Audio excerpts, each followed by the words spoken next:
Good morning everybody, welcome to my YouTube channel English grammar let's at गो।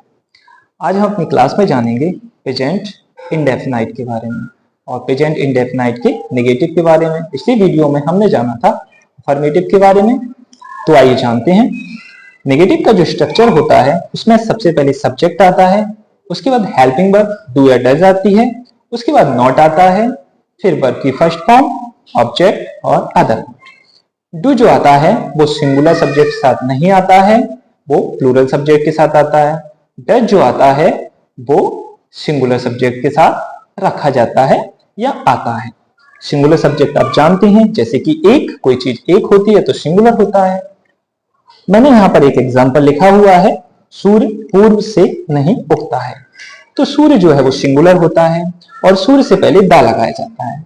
तो subject क्या है? सन, दा सन। उसके बाद हेल्पिंग वर्ब आएगी डज, उसके बाद आएगा not, the sun does not उगना होता है राइज।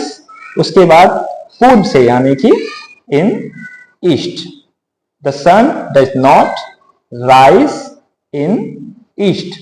और इसे और ठीक करने के लिए हम इसमें इनके आगे दा का यूज और करेंगे, क्योंकि दिशाओं से पहले दा को लगाया जाता है। तो ये होगा the sun does not rise in the east. यहां पर लिखा हुआ है do with plural subject, does with singular, यानी डू प्लूरल सब्जेक्ट के साथ और डज सिंगुलर सब्जेक्ट के साथ। आप समझ गए होंगे। उसके बाद हम समझेंगे इसी वीडियो में इंटेरोगेटिव को। किसको? इंटेरोगेटिव को।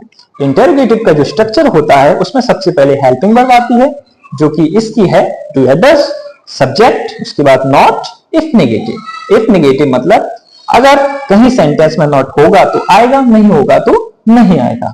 उसके बाद वर्ब की फर्स्ट फॉर्म, ऑब्जेक्ट और अदर वर्ब और क्वेश्चन मार्क।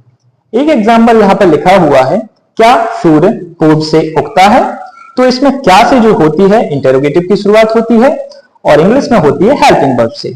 तो सबसे पहले आएगा डज, हेल्पिंग वर्ब आनी थी तो डज आएगा, क्योंकि सूर्य जो है सिंगुलर है। Does the sun rise in the east? Question mark. Does the sun rise in the east? तो आप बेहतर समझ गए होंगे। थैंक यू वेरी मच इस क्लास के लिए।